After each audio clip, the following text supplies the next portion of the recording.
How dare you call me old. ਤੇਰਾ ਮਤਲਬ ਕੀ ਵੀ ਮੈਨੂੰ ਅੱਜ ਬੁੱਢਾ ਕਹਿਣ ਦਾ? ਬੁੱਢਾ ਹੋਵੇਂ ਤੂੰ, ਤੇਰੇ ਗਵਾਂਢੀ, ਤੇਰੇ ਕੋਈ ਹੋਰ ਲੱਗਦੇ। ਖਬਰਦਾਰ ਜੇ ਮੈਨੂੰ ਬੁੱਢਾ ਕਿਹਾ। ਮੈਂ ਜਵਾਨ ਆ ਹਾਲੀ। ਮਤਲਬ ਕੀ ਤੇਰਾ? ਅੱਛਾ, ਤੁਸੀਂ ਮੈਨੂੰ ਕਿਹਾ ਕਿ ਵੀ ਮੈਂ 50 ਤੋਂ ਵੱਧ ਨਹੀਂ ਹਾਲੀ ਲੱਗਦਾ ਬਿਲਕੁਲ ਵੀ। ਬਹੁਤ ਬਹੁਤ ਸ਼ੁਕਰੀਆ, thank you thank you thank you. ਇਹ ਕਿਉਂ ਹੈ ਬਈ?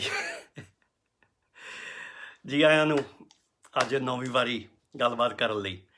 ਕਿ ਜੇ ਕੋਈ ਮੈਨੂੰ ਬੁੱਢਾ ਕਹਿ ਦੇਵੇ ਤੇ ਪਹਿਲਾ ਰਿਸਪੌਂਸ ਇਹੀ ਕਿ ਹੁੰਦਾ, ਮੈਂ ਨਹੀਂ ਬੁੱਢਾ, ਮੈਂ ਜਵਾਨ ਹਾਂ। ਹਾਂਜੀ।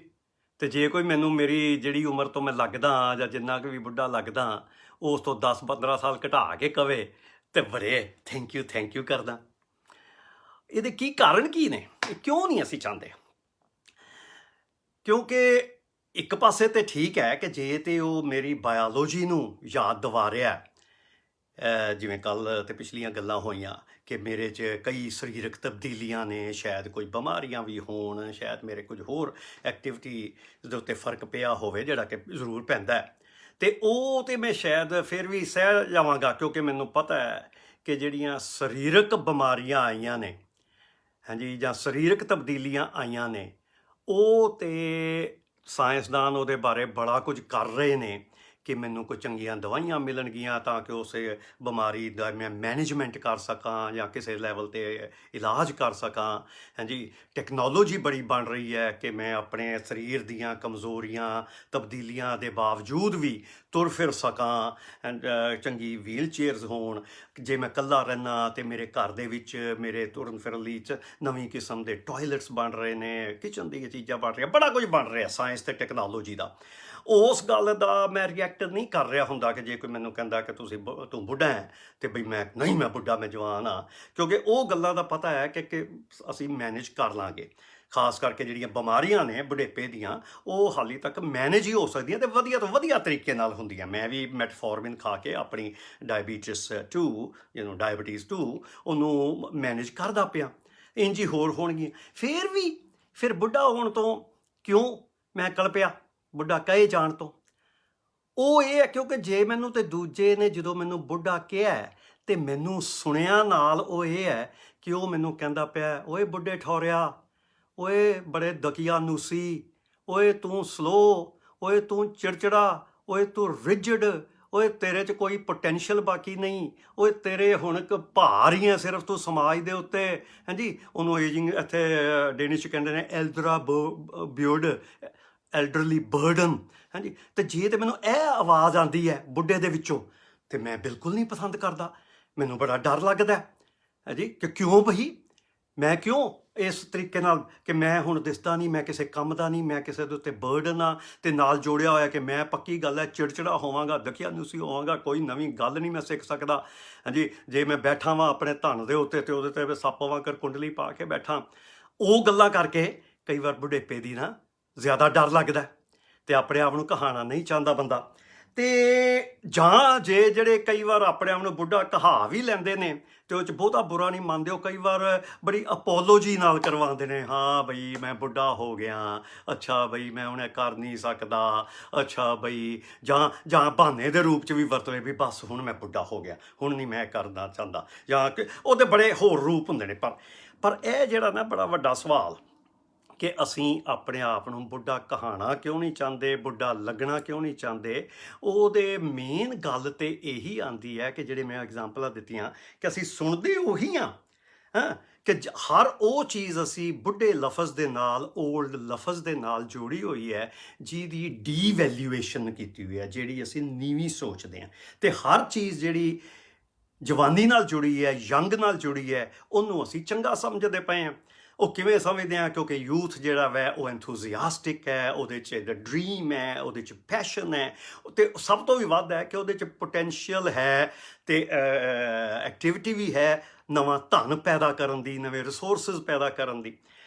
ਸੋ ਜ਼ਿਆਦਾ ਬੁੱਢੇ ਦੇ ਬਾਰੇ ਨੈਗੇਟਿਵ ਫੀਲਿੰਗ ਜਦੋਂ ਸਾਨੂੰ ਆਉਂਦੀ ਹੈ ਨਾ, ਉਹ ਸੁਸਾਇਟੀ ਦੇ ਮੈਜਰਸ ਕਰਕੇ ਆਉਂਦੀ ਹੈ ਕਿ ਸਾਨੂੰ ਜੇ ਸੁਸਾਇਟੀ ਬਿਲਕੁਲ ਡੀਵੈਲਿਊ ਕਰਦੀ ਹੈ, ਜਦੋਂ ਖਾਸ ਕਰਕੇ ਪੈਸੇ ਨੂੰ ਜਦੋਂ ਅਸੀਂ ਧੁਰਾ ਮੰਨਦੇ ਹਾਂ ਸੁਸਾਇਟੀ ਵਿੱਚ, ਜਿਹੜਾ ਕਿ ਮਾਡਰਨ ਸਮਿਆਂ ਦੇ ਵਿੱਚ ਇਹ ਬੜਾ ਜ਼ਰੂਰੀ ਧੁਰਾ ਬਣ ਚੁੱਕਾ। ਹਰ ਚੀਜ਼ ਨੂੰ ਤੁਹਾਡੀ ਜਿਹੜੀ ਹੈ value, added value in terms of money, ਉਹ ਮੰਨਿਆ ਜਾਂਦਾ। ਕਿਸੇ ਹੋਰ ਤੁਹਾਡੀ ਵੈਲਿਊ ਨੂੰ ਬੜਾ ਘੱਟ ਤਰਜੀਹ ਦਿੱਤੀ ਜਾਂਦੀ ਹੈ। ਕਿ ਜਦੋਂ ਸਰਕਾਰਾਂ ਵੀ ਐਲਡਰਲੀ ਬਰਡਨ ਕਹਿੰਦੀਆਂ ਨੇ ਨਾ, ਉਹ ਇਸ ਲਈ ਕਹਿੰਦੀਆਂ ਨੇ ਕਿਉਂਕਿ ਬਜ਼ੁਰਗ ਜਿਹੜੇ ਨੇ, ਕਿਉਂਕਿ ਬਾਇਓਲੋਜੀਕਲ ਰੂਪ ਦੇ ਵਿੱਚ ਉਹਨਾਂ ਦੀ ਬਾਡੀ ਕਮਜ਼ੋਰ ਹੋ ਰਹੀ ਹੈ ਤੇ ਉਹਨਾਂ ਨੂੰ ਕਈ ਤਰ੍ਹਾਂ ਦੇ ਐਕਸਟਰਾ ਮਦਦ ਦੀ ਲੋੜ ਹੈ, ਉਹਨਾਂ ਨੂੰ ਹਸਪਤਾਲਾਂ ਵਿੱਚ ਦਵਾਈਆਂ ਦੀ ਲੋੜ ਹੈ।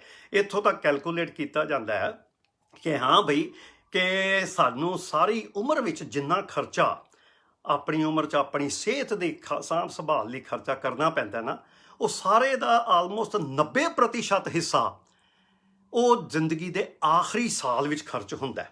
ਹਾਂਜੀ, ਕਿ ਜੇ ਤੁਸੀਂ ਮੰਨ ਲਓ ਕਿ ਤੁਹਾਡੇ 10 ਲੱਖ ਰੁਪਏ ਸਾਰੇ ਉਮਰ ਦੇ ਵਿੱਚ ਤੁਸੀਂ ਆਪਣੇ ਸਿਹਤ ਦੇ ਉੱਤੇ ਲੱਗੇ ਨੇ, ਤੇ ਉਹਦੇ ਵਿੱਚੋਂ ਚਾਂਸਸ ਹੈ ਕਿ 9 ਲੱਖ ਰੁਪਏ ਨਾ ਆਖਰੀ ਸਾਲ 'ਚ ਲੱਗੇ ਨੇ, ਤੇ ਤਾਂ ਵੀ ਜਿਉਂਦੇ ਅਸੀਂ ਉਹ ਸਾਲ ਤੋਂ ਵੱਧ ਵੀ ਨਹੀਂ ਰਹੇ। ਤੇ ਇਹ ਲੱਗਦਾ ਵੇਸਟੇਜ ਹੋ ਗਈ, ਕਿ ਬੰਦੇ ਦੀ ਵੈਲਿਊ ਹੀ ਨਹੀਂ ਰਹੀ। ਇਹ ਹੁਣ ਕਿਵੇਂ ਵਾਪਰਿਆ ਵੈ ਕਿ ਅਸੀਂ ਇੰਨੀ ਤਾਕਤ ਮਨੀ ਨੂੰ, ਇੰਨੀ ਤਾਕਤ ਲక్ష్ਮੀ ਦੇਵੀ ਨੂੰ ਦੇ ਦਿੱਤੀ ਹੈ? ਕਿਉਂਕਿ ਸੁਣਨ 'ਚ ਇਹ ਆਉਂਦਾ ਹੈ ਕਿ ਜਿਵੇਂ ਪਹਿਲੇ ਪੁਰਾਣੇ ਸਮਿਆਂ ਦੇ ਵਿੱਚ ਬਜ਼ੁਰਗਾਂ ਦੀ ਇੱਜ਼ਤ ਮਾਣ ਕਾਫੀ ਹੁੰਦੀ ਸੀ। ਉਹ ਵੀ ਹੈ ਵੈਸੇ ਇੱਕ ਤਰ੍ਹਾਂ ਦੀ ਮੇਥੀ ਲੈਜੈਂਡ ਹੀ, ਉਹ ਵੀ, ਕਿਉਂਕਿ ਕਿਤੇ ਟਾਵੇਂ ਕੋਈ ਬਜ਼ੁਰਗ ਹੁੰਦੇ ਸੀ। ਉਹ ਫਿਊਡਲ ਸਿਸਟਮ ਦੇ ਵਿੱਚ ਉਸ ਬਜ਼ੁਰਗ ਦੇ ਕੋਲ ਆਖਰੀ ਸਮੇਂ ਤੱਕ ਕਾਫੀ ਜਿਹੜੀ ਹੈ ਨਾ ਸੋਸ਼ਲ ਪਾਵਰ ਵੀ ਰਹਿੰਦੀ ਸੀ, ਸਾਰੇ ਪ੍ਰਾਪਰਟੀ 'ਤੇ ਉਹਦਾ ਕਾਬੂ ਸੀ, ਪੈਸੇ 'ਤੇ ਉਹਦਾ ਕਾਬੂ ਸੀ। ਸੋ ਉਹ ਫਿਰ ਜਾਂ ਤਾਂ ਉਡੀਕਦੇ ਹੁੰਦੇ ਸੀ ਕਿ ਬਾਬਾ ਕਦੋਂ ਜਾਏਗਾ ਤੇ ਸਾਨੂੰ ਮਿਲੇ, ਤੇ ਜਾਂ ਕਿਉਂਕਿ ਬੜੇ ਟਾਵੇਂ ਹੋਣ ਕਰਕੇ ਉਹਦੇ ਕੋਲ ਕੋਈ ਇਨਫੋਰਮੇਸ਼ਨਾਂ ਹੁੰਦੀਆਂ ਸੀ, ਕੋਈ ਨੌਲੇਜ ਹੁੰਦੀ ਸੀ। ਸੋ ਇਸ ਕਰਕੇ, ਪਰ ਅੱਜ ਜਦੋਂ ਅਸੀਂ ਸਾਰੇ ਹੀ ਹੱਲਾ ਬਾਤਾਂ ਚਾਉਣ ਦੇ ਘੈਰੀ, ਮੈਂ ਵੀ ਚਾਹੁੰਦਾ ਹਾਂ ਮੈਂ 80 90 50 ਪੁੱਜ ਜਾਵਾਂ ਤੇ ਜਵਾਨੀ, ਆਪਣੀ ਬੁਢੇਪੇ ਨੂੰ ਵੀ ਮਾਣਾ ਤੇ ਜਵਾਨੀ ਨੂੰ ਵੀ ਮਾਣਾ। ਉਹਦੇ ਕਰਕੇ ਇਕੋਨੋਮੀ ਦੀ ਪ੍ਰੋਬਲਮ ਵੱਧਦੀ ਹੈ। ਪਰ ਇਕੋਨੋਮੀ ਨੂੰ ਅਸੀਂ ਇੰਨੀ ਜ਼ਿਆਦਾ ਤਰਜੀਹ ਦੇ ਬੈਠੇ ਹਾਂ, ਮੈਨੇਜਰਸ ਨੂੰ ਦੇ ਬੈਠੇ ਹਾਂ।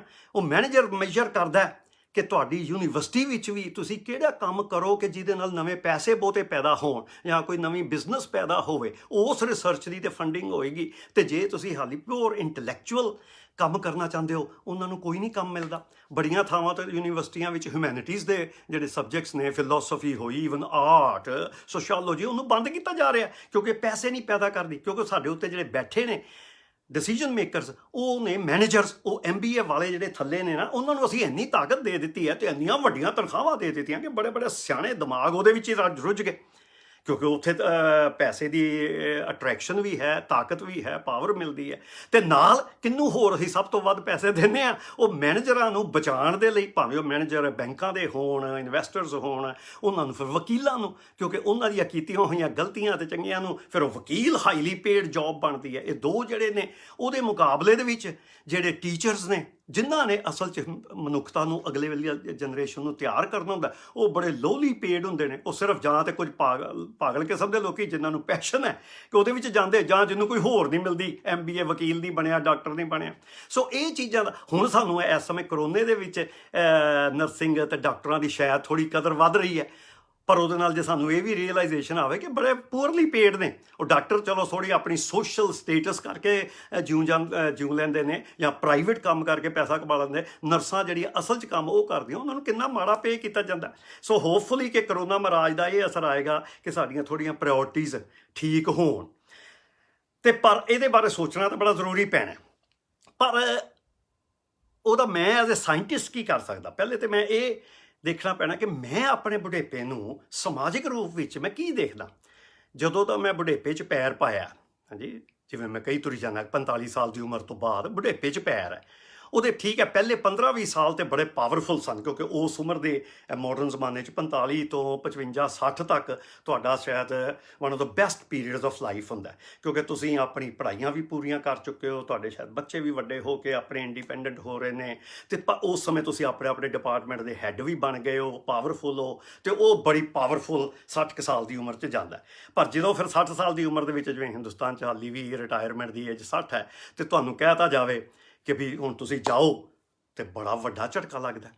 ਕਿਉਂਕਿ ਇਸ 45 60 65 ਤਾਂ ਹੋਣ ਤੱਕ ਜਿਹੜੀ ਸਭ ਤੋਂ ਵੱਡੀ ਚੀਜ਼ ਮੇਰੇ 'ਚ ਇਕੱਠੀ ਹੋਈ ਹੈ, ਉਹ ਹੈ ਮੇਰਾ ਐਕਸਪੀਰੀਅੰਸ। ਤੇ ਐਕਸਪੀਰੀਅੰਸ ਜਿਹੜਾ ਨਾ, ਉਹ ਸਿਰਫ ਕੰਪਿਊਟਰ ਤੋਂ ਡਾਊਨਲੋਡ ਹੋ ਕੇ ਨਹੀਂ ਆਉਂਦਾ। ਐਕਸਪੀਰੀਅੰਸ ਜਿਉਣ ਦੇ ਲਈ ਆਉਂਦਾ। ਤੇ ਐਕਸਪੀਰੀਅੰਸ ਹੁੰਦਾ ਕੀ ਹੈ? ਉਹ ਜਿਉਣ ਨਾਲ ਆਏਗਾ। ਹਾਂ, ਡਾਊਨਲੋਡ ਦੇ ਨਾਲ ਉਹ ਬ੍ਰੇਨ ਦੇ ਕਨੈਕਸ਼ਨ ਉਹ ਨਹੀਂ ਬਣਨੇ ਜਿਹੜੇ ਤੁਹਾਡੇ ਇੰਡੀਵਿਜੂਅਲ ਆਪਣੇ ਜੂਨ ਨਾਲ ਬਣਦੇ ਨੇ। ਐਕਸਪੀਰੀਅੰਸ ਹੁੰਦਾ ਕੀ ਹੈ? ਐਕਸਪੀਰੀਅੰਸ ਹੁੰਦਾ ਪਹਿਲੇ ਤੇ ਇਨਫੋਰਮੇਸ਼ਨ ਕਲੈਕਟ ਕਰਨੀ, ਜਿਹਨੂੰ ਟਾਈਮ ਲੱਗਦਾ ਹੈ ਕਿ ਕੀ ਸਾਡੇ ਤੋਂ ਪਹਿਲੇ ਹੋ ਚੁੱਕਾ ਹੈ, ਹਾਂਜੀ, ਉਹਦੇ 'ਚ ਕਿੰਨੀ ਕੁ ਜਾਣਕਾਰੀ ਅਵੇਲੇਬਲ ਹੈ, ਇਨਫੋਰਮੇਸ਼ਨ ਦਾ ਲੈਵਲ। ਉਹ ਪ੍ਰੋਬਲਮ ਅੱਜ ਕੱਲ੍ਹ ਆਲਮੋਸਟ ਖਤਮ ਹੋ ਗਈ। ਮੈਂ ਵੀ ਜੇ ਕਲਾਸ 'ਚ ਵੀ ਪੜ੍ਹਾਉਣ ਜਾਵਾਂ ਤੇ ਮੈਂ ਸਟੂਡੈਂਟਸ ਨੂੰ ਇਹ ਕਹਿੰਦਾ ਕਿ ਯਾਰ ਤੁਹਾਨੂੰ ਮੈਂ ਇਨਫੋਰਮੇਸ਼ਨ ਨਵੀਂ ਕਿਹੜੀ ਦੇ ਸਕਦਾ? ਤੁਹਾਡੇ ਕੋਲ ਮੇਰੇ ਨਾਲੋਂ ਜ਼ਿਆਦਾ ਇਨਫੋਰਮੇਸ਼ਨ ਹੈ, ਸਾਰੇ ਕੰਪਿਊਟਰ ਖੋਲ ਕੇ ਬੈਠੇ ਹੁੰਦੇ ਨੇ, ਪ੍ਰੋਫੈਸਰ ਗੂਗਲ ਉਹਨਾਂ ਦੇ ਅਵੇਲੇਬਲ ਹੈ, 1 ਸੈਕਿੰਡ 'ਚ ਇੰਨੀ ਇਨਫੋਰਮੇਸ਼ਨ ਦਿੰਦਾ ਕਿ ਉਹ ਜਿਹੜੇ ਗ੍ਰਾਫ ਵਾਹ ਕੇ ਥੱਕ ਜਾਈਦਾ ਸੀ ਬੋਰਡਾਂ 'ਤੇ, ਉਹਦੀ ਹੁਣ ਲੋੜ ਹੀ ਨਹੀਂ ਰਹਿੰਦੀ। ਪਰ ਉਸ ਇਨਫੋਰਮੇਸ਼ਨ ਤੋਂ ਅਗਲਾ ਸਟੈਪ ਫਿਰ ਹੁੰਦਾ ਨੌਲੇਜ। ਨੌਲੇਜ ਜਿਹੜੀ ਹੈ ਉਹ ਇਨਫੋਰਮੇਸ਼ਨ ਦੇ ਵਿੱਚੋਂ ਫਿਲਟਰ ਲਗਾ ਕੇ ਠੀਕ ਤੇ ਗਲਤ ਦਾ ਵੱਖ ਕਰਕੇ ਤੇ ਉਹਨੂੰ ਕਿਸੇ ਤਰੀਕੇ ਨਾਲ ਅਪਲਾਈ ਕਰਨ ਦੇ ਲੈਵਲ ਦੇ ਉੱਤੇ ਉਹ ਬਣਨਾ ਸ਼ੁਰੂ ਹੁੰਦਾ ਸਟਰਕਚਰ ਨੌਲੇਜ ਦਾ। ਉਹ ਵੀ ਜੂਨ ਨਾਲ ਆਉਂਦਾ ਤੇ ਉਮਰ ਦੇ ਨਾਲ ਬੁਢੇਪੇ ਤੱਕ ਪੁੱਜਦੇ ਪੁੱਜਦੇ ਤੁਹਾਡੀ ਨੌਲੇਜ ਕਾਫੀ ਇਕੱਠੀ ਹੋ ਗਈ ਹੁੰਦੀ ਹੈ ਕਿ ਸਿੰਥੈਟਿਕ ਪਾਵਰ। ਇਨਫੋਰਮੇਸ਼ਨ ਤੇ ਨੌਲੇਜ ਨੂੰ ਮਿਕਸ ਨਹੀਂ ਕੀਤਾ ਜਾ ਸਕਦਾ। ਉਹ ਲੱਗਦਾ ਹੁੰਦਾ ਕਿ ਮੇਰੇ ਕੋਲ ਇਨਫੋਰਮੇਸ਼ਨ ਹੈਗੀ ਹੈ, ਮੈਂ ਝੱਟ ਗੂਗਲ ਤੇ ਕਰ ਦਿੰਦਾ, ਪਰ ਉਹ ਨੌਲੇਜ 'ਚ ਕਨਵਰਟ ਹੁੰਦੀ। ਫਿਰ ਨੌਲੇਜ ਤੋਂ ਵੀ ਅਗਲਾ ਜਿਹੜਾ ਸਟੈਪ ਹੈ ਉਹ ਹੈ ਸਿਆਣਪ, ਵਿਜ਼ਡਮ ਦਾ। ਇਨਫੋਰਮੇਸ਼ਨ, ਨੌਲੇਜ ਤੇ ਵਿਜ਼ਡਮ। ਵਿਜ਼ਡਮ ਉਹ ਹੈ ਕਿ ਆਪਣੀ ਨੌਲੇਜ ਨੂੰ ਤੇ ਆਪਣੇ ਐਕਸਪੀਰੀਅੰਸ ਨੂੰ ਸਰਬੱਤ ਦੇ ਭਲੇ ਲਈ ਕਿਵੇਂ ਅਸੀਂ ਅਪਲਾਈ ਕਰਦੇ ਹਾਂ। ਉਹ ਸਰਬੱਤ ਦੇ ਭਲੇ 'ਚ, ਉਹ ਸਿਰਫ ਗੱਲਾਂ ਨਾਲ ਨਹੀਂ ਸਰਬੱਤ ਦਾ ਭਲਾ, ਉਹ ਮੇਰੇ ਸਿਰਫ ਭਲੇ ਦੇ ਨਹੀਂ, ਉਹ ਫਿਰ ਸਾਰੇ ਸਮਾਜ ਦਾ ਭਲਾ, ਥਿਓਰੈਟੀਕਲੀ ਐਟਲੀਸਟ। ਸਮਾਜ, ਬ੍ਰਹਿਮੰਡ, এনवायरमेंट, ਇਹਨਾਂ ਸਾਰੀਆਂ ਚੀਜ਼ਾਂ। ਤੇ ਉਹ ਵਿਜ਼ਡਮ ਜਿਹੜੀ ਹੈ ਉਹ ਕਈ ਵਾਰ ਨਹੀਂ ਵੀ ਆਉਂਦੀ, ਸਾਰੀ ਉਮਰ 'ਚ ਵੀ ਨਹੀਂ ਆਉਂਦੀ, ਪਰ ਮੈਨੂੰ ਜੇ ਮੈਂ ਜਾਂ ਕਿਸੇ ਇੱਕ ਖਾਸ ਏਰੀਏ 'ਚ ਆ ਜਾਂਦੀ ਹੈ ਵਿਜ਼ਡਮ, ਤੇ ਬਾਕੀ ਬੜੇ ਏਰੀਆ ਦੇ ਵਿੱਚ ਅਸੀਂ ਉਹੋ ਜਿਹੇ ਕਈ ਵਾਰੀ ਦਕਿਆਨੁਸੀ, ਮੂਰਖ, ਯੱਬੜ ਲੱਗਦੇ ਹਾਂ। ਸੋ ਮੈਂ ਜੇ ਆਪਣੀ ਜ਼ਿੰਦਗੀ ਨੂੰ ਐਨਾਲਾਈਜ਼ ਕਰਾਂ ਕਿ 45 ਤੋਂ ਲੈ ਕੇ 65 ਦੇ ਵਿੱਚ ਹੁਣ ਮੇਰੇ ਨਾਲ ਕੀ ਮੈਨੂੰ ਮਹਿਸੂਸ ਹੁੰਦਾ ਹੈ ਸਮਾਜਿਕ ਰੂਪ 'ਚ, ਤੇ ਅਸਲ ਵਿੱਚ ਬੜੀਆਂ ਇਹ ਸੀ ਬੁਢੇਪੇ ਦੀਆਂ ਪੋਜ਼ੀਟਿਵ ਗੱਲਾਂ ਆਉਂਦੀਆਂ ਕਿ ਮੈਨੂੰ ਇਹ ਤੇ ਪਤਾ ਲੱਗ ਗਿਆ ਕਿ ਵੀ ਮੇਰੇ 'ਚ ਐਕਸਪੀਰੀਅੰਸ ਬੜਾ ਇਕੱਠਾ ਹੋਇਆ ਤੇ ਮੇਰੇ ਕੋਲ ਇਨਫੋਰਮੇਸ਼ਨ ਨੂੰ ਕਿਸੇ ਠੀਕ ਤਰੀਕੇ ਨਾਲ ਸਮਝਣ ਦੀ ਤੇ ਅੱਗੇ ਦੱਸਣ ਦੀ ਤਾਕਤ ਆਈ ਹੈ। ਤੇ ਉਹ ਜਿਹੜੀ ਹੈ ਵਿਜ਼ਡਮ 'ਚ ਵੀ ਆਏਗੀ ਕਿ ਮੈਂ ਕਿਵੇਂ ਦੂਜਿਆਂ ਨਾਲ ਬਿਹੇਵ ਕਰਦਾ। ਜਿਵੇਂ ਵਿਜ਼ਡਮ ਦੇ ਮਾਮਲੇ ਵਿੱਚ ਇਹ ਵੀ ਕਿ ਮੈਂ ਆਪਣੇ ਆਪ ਨੂੰ ਸਾਫ਼ ਦੇ ਸਕਦਾ ਕਿ ਜਦੋਂ ਮੈਂ ਹਾਲੀ 30-35 ਦਾ ਸਾਂ, ਜਦੋਂ ਮੈਂ ਆ ਕੇ ਇੱਥੇ ਡੈਨਮਾਰਕ 'ਚ ਸਾਇੰਸਦਾਨ ਬਣਿਆ, ਮੇਰੇ ਪਹਿਲੇ ਜਿਹੜੇ ਸਟੂਡੈਂਟ ਸਨ ਉਹ ਆਲਮੋਸਟ ਮੇਰੀ ਹੀ ਉਮਰ ਦੇ ਸਨ। ਮੈਂ 29 ਸਾਲ ਦੀ ਉਮਰ 'ਚ ਇਸ ਦੇਸ਼ 'ਚ ਆਇਆ ਤੇ ਮੇਰਾ ਪਹਿਲਾ ਸਟੂਡੈਂਟ MSc ਦਾ ਉਹ 30 ਸਾਲ ਦਾ ਮੁੰਡਾ ਸੀ, ਡੈਨਿਸ਼ ਮੁੰਡਾ। ਹਾਂਜੀ, ਉਹ ਜਿਹੜੀ ਹੈ ਉਦੋਂ ਮੈਂ ਉਹਨਾਂ ਆਪਣੇ ਸਟੂਡੈਂਟਸ ਨਾਲ ਕਿਵੇਂ ਡੀਲ ਕਰਦਾ ਸਾਂ, ਕਿੰਨਾ ਉਹਨਾਂ ਦੇ ਉੱਤੇ ਮੈਂ ਰੂਥਲੈਸ ਸਾਂ, ਕਿੰਨੀ ਉਹਨਾਂ ਕੋਲੋਂ ਡਿਮਾਂਡ ਕਰਦਾ ਸਾਂ, ਹਾਂਜੀ, ਕਿੰਨੇ ਮੇਰੇ ਨਾਲ ਕੰਪੀਟੀਸ਼ਨ, ਕਿਉਂਕਿ ਮੇਰਾ ਕੰਪੀਟੀਸ਼ਨ ਚੱਲ ਰਿਹਾ ਸੀ ਨਾ ਉਹਨਾਂ ਨਾਲ ਵੀ ਤੇ ਆਪਣੇ ਪੀਅਰਸ ਨਾਲ ਵੀ, ਆਪਣੇ ਦੂਜੇ ਸਾਇੰਸਦਾਨਾਂ ਨਾਲ ਵੀ, ਆਪਣੀਆਂ ਗਰਾਂਟਾਂ ਲੈਣ ਵਾਲੀ ਏਜੰਸੀਆਂ ਨਾਲ ਵੀ, ਐਸੇ ਟਫ ਹੁੰਦੇ ਸਾਂ। ਪਰ ਹੁਣ ਇੱਕ ਤੇ ਉਮਰ ਦੇ ਨਾਲ ਇਹ ਸਮਝ ਆਈ ਕਿ ਨਹੀਂ ਬਈ, ਹੁਣ ਕਿਉਂਕਿ ਜਿਹੜਾ ਬੱਚਾ ਮੇਰੇ ਕੋਲ ਪੜ੍ਹਨ ਆਉਂਦਾ ਹੈ ਉਹ 19-20 ਸਾਲ ਦੀ ਉਮਰ ਵਾਲਾ ਜਿਹੜਾ ਆਉਂਦਾ ਹੈ ਉਹ ਮੇਰੇ ਪੁੱਤਰ ਦੀ ਉਮਰ ਤੋਂ ਵੀ ਘੱਟ ਹੈ।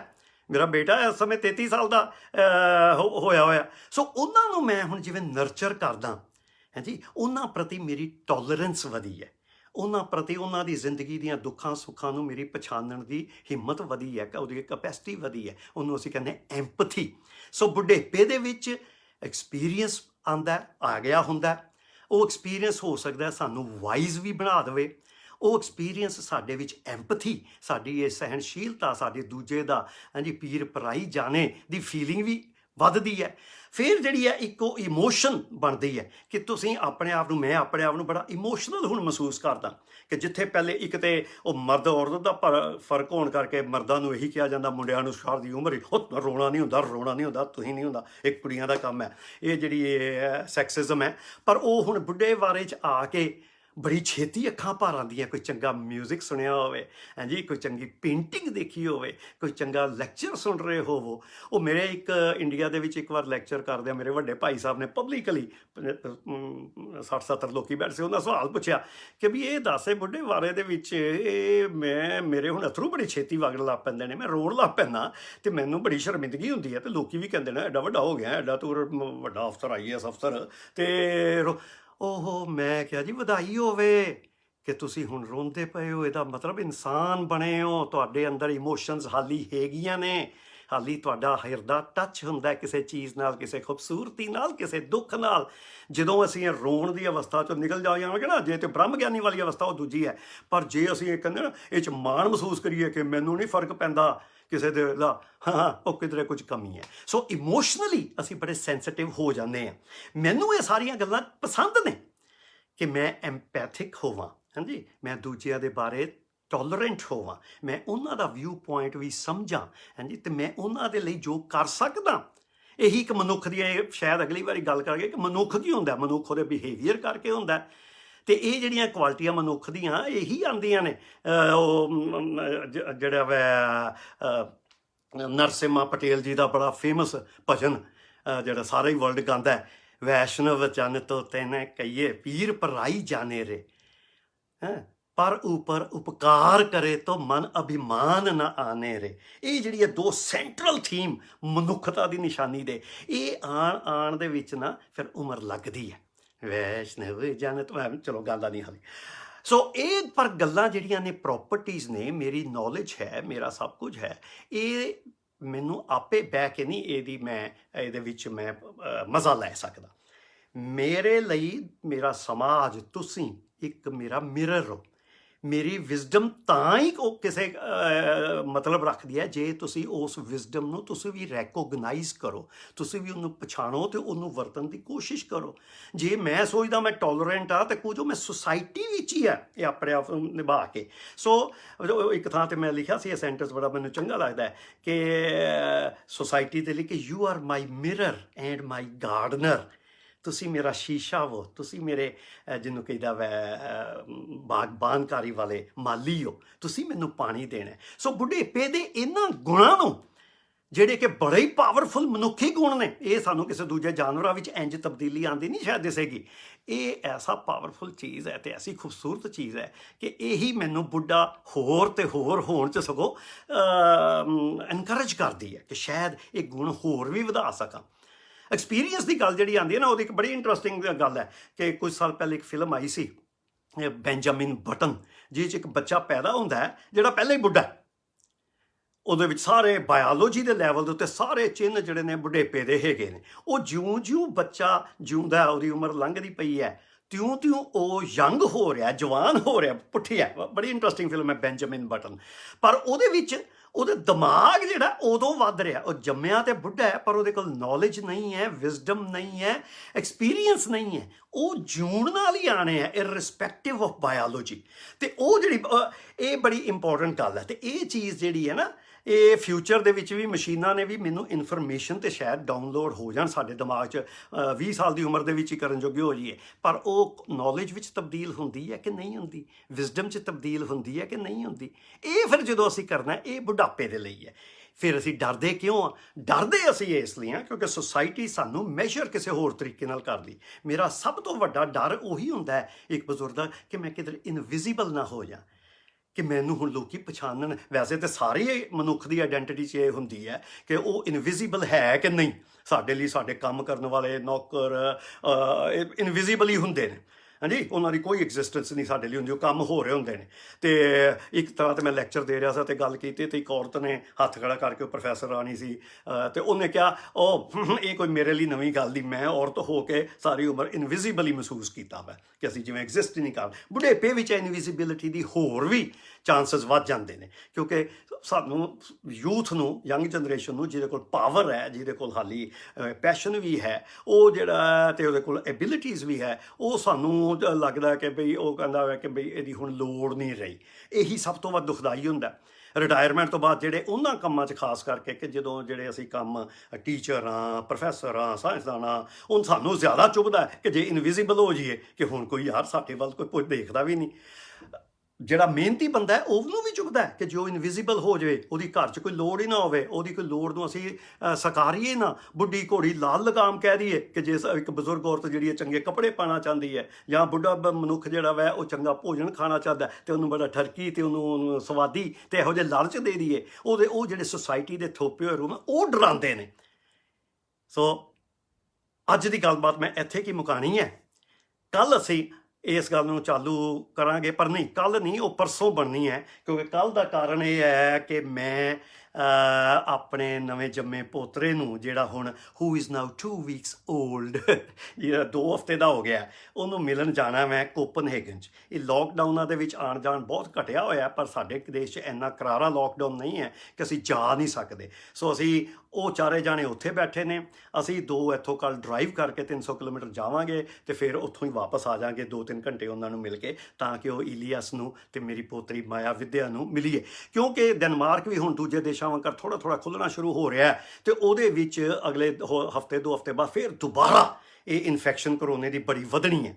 ਹਾਲੀ ਪਿਛਲੇ 5 ਹਫ਼ਤਿਆਂ 'ਚ ਉਹ ਵੀ ਚਾਰੇ ਜਾਣੇ ਕੋਪਨਹੇਗਨ 'ਚ, ਅਤੇ ਅਸੀਂ ਦੋਵੇਂ ਵੀ ਇੱਥੇ ਕਲੀਨ ਆ, ਸਾਡੇ ਕੋਈ ਸਿੰਪਟਮਸ ਨਹੀਂ, ਅਤੇ ਉਹਦਾ ਰਿਸਕ ਬੜਾ ਘੱਟ ਹੋਣ ਕਰਕੇ ਉੱਥੇ ਜਾ ਰਹੇ। ਸੋ ਕੱਲ੍ਹ ਮੈਂ ਤੁਹਾਡੇ ਨਾਲ ਨਹੀਂ ਮੁਲਾਕਾਤ, ਪਰ ਪਰਸੋਂ ਇਤਵਾਰ ਨੂੰ ਫਿਰ ਮੁਲਾਕਾਤ ਹੋਏਗੀ ਜੇ ਤੁਸੀਂ ਚਾਹੋ।